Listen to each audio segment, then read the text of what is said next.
If you need to reset two-factor authentication on Google Photos, follow these steps to ensure your account remains secure while you regain access. Step 1. Sign into Google account. Go to the Google account sign-in page and enter your email and password. Make sure you are using the account associated with Google Photos.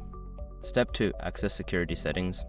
Once logged in, navigate to the security section in your Google account settings. This can usually be found in the left-hand menu. Step 3. Find two-step verification. Scroll down to the Sign In into Google section and locate two-step verification. Click on it to access your two-factor authentication settings. Step 4. Disable two-step verification.